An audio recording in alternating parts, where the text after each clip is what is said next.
Hey everyone, welcome to the Draft Viewer. I'm Scott-Vargas here with Ben Friedman, and we're going to take a look at your draft. Yeah, we're going to take a look. So this was your first pack, and you quickly narrowed it down to two choices. Yeah, so the first pack shows up, and I'm thinking, all right, wow. Well, they don't make it easy on you. Okay, we can take Neheb the Worthy, which is a great gold card, a great way to start your draft. I'm not thrilled with the idea of committing to two colors right away. I also then look, I'm like, oh, Kenra Charioteer is another two-color card, but not as good. If you're going to commit to two colors, you want to commit with Neheb. Not as worthy. Not as worthy as Neheb. Neheb is worthy. But Electrify, I like the fact that it keeps you a little open. I don't love the red-black archetype in general relative to the other color combos in terms of power level. Right. So I'm thinking, I'm agonizing a little bit over the decision. And I decide, all right, I'll stay a little flexible. We'll take Electrify and we'll see what shows up. All right. So Electrify's the pick. So taking a look at your next pack, this is a different pack. It's a different pack, but I get deja vu. I pick it up and I'm like, oh God, what do we do now? Okay, so I'm like, all right, steady breath. What are we gonna do here? So, all right, we have an Electrify already. We're interested in, basically there are two options here for me, and they are Green Cartouche or Neheb the Worthy #2. Right. And I'm reluctant to pick the Neheb because I just passed the Neheb. It's likely that Gav Nassif to my left just picked up the Neheb. Green Cartouche is also good. I agonize a little bit more over it, and I think, no, the payoff for Neheb is very high. If I'm already one of the two colors, I might as well take it over the Green Cartouche. I'm not really sure. Maybe that's a mistake, but that's what happened. All right, and then going into pack 3, your choice is not quite as difficult here. Yeah, now thank God I can just easily snap off a Thresher Lizard as the most powerful 3-drop. All right, so next we're going to take a look at kind of how your deck got built. So we're going to look at it by curve, and as we draft, you're going to see the cards over there and the cards added to your deck that you did end up playing. So taking a look at the next 3 picks here, you ended up getting a Fling and a Brute Strength, and actually relevantly to your sideboard, a Talkrop Elite. Yeah, so at some point I'm thinking like, well, if the black isn't there, I do love red-white as an archetype, my favorite archetype to draft in the format.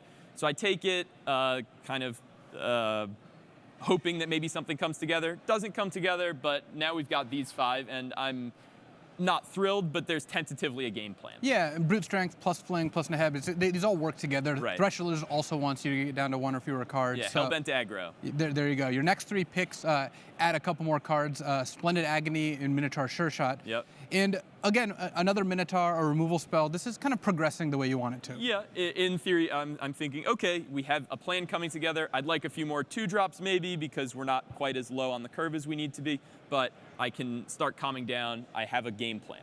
Yeah, so you're going to add 3 more cards here, and you picked up a 1-drop, Bloodlust Insider. Yeah, unfortunately, that was the only other low drop in the packs. That's where we ended up, and I'm going into the next pack hoping to get more low drops. All right, so we're going to take a look at the first 3 picks out of the next pack. So this is where your draft takes a slightly different direction. You get a Ruthless Sniper. Right. I'm pretty happy about Ruthless Sniper. I mean, it's a good card.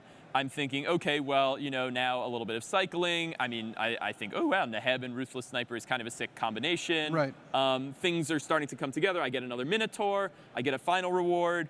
Actually, this final reward pick I was stressing about because there was also a Glory-bound Initiate in that pack, and I'm thinking, man, I still really want to play white. Maybe trying to pivot, yeah, right. But not worth it enough. I already had these powerful cards, so this is where we ended up. All right, taking a look at the next 3 picks here. Still no cards that work with Ruthless Sniper. In fact, you've got 0 cards in your deck right now that work with Ruthless Sniper, but it's there. So we know it's going to get there eventually. Yeah. Pick up Baleful Emmet and a Soul Stinger, another final reward. So we're okay here. I'm still, I'm still wondering like what the last pack is going to bring for me, and so we see what happens. And what your deck's doing, because these cards indicate that black is open. Yes. None of these cards work with either Ruthless Sniper or Neheb. They're just cards. Right. The removal spells and solid rate on a creature. Yeah. So taking a look at the next couple picks here, you pick up a Minotaur, which works with Neheb. You pick up Unburden and Desert Ceradon. Those both work with Ruthless Sniper. Yeah. So I'm thinking, okay, my deck is a little bit dual focused here. I'm not thrilled about that because I generally want my deck to be focused on one goal, but Unburden is a playable card. Desert Ceradon, fine. And they work with Ruthless Sniper. There's a game plan. Let's see what else develops. All right, taking a look at the next picks here, you round things out with a Fling and not a whole lot else. Yeah, I'm still stressing these 2-drops now. I'm like going into pack 3, I'm like, oh my God, if I don't get any 2-drops, this deck is going to be really bad. So Let's take a look at what Pack 3 starts to bring you.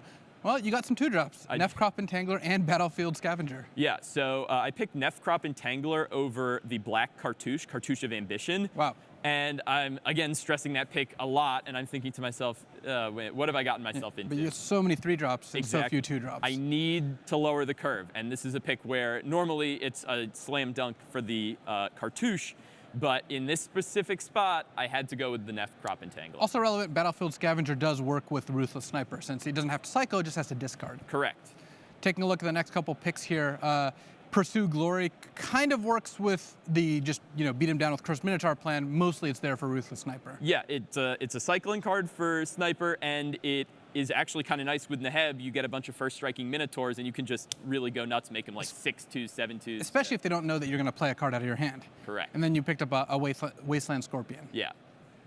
Taking a look at the next couple picks here, nothing got added to your deck. Yeah. 3 cards got added to your sideboard. Yeah, the Tormenting Voice, the Soul Scar Mage, and the Cartouche of Zeal. I'm thinking these cards might be playable. They ended up being the last cards that I'm agonizing over, whether I want to play a only 15 land deck with a super low curve, maybe a Tormenting Voice. I ended up not playing them. It's possible that I should have played the Voice over maybe Bloodlust Inciter. Yeah.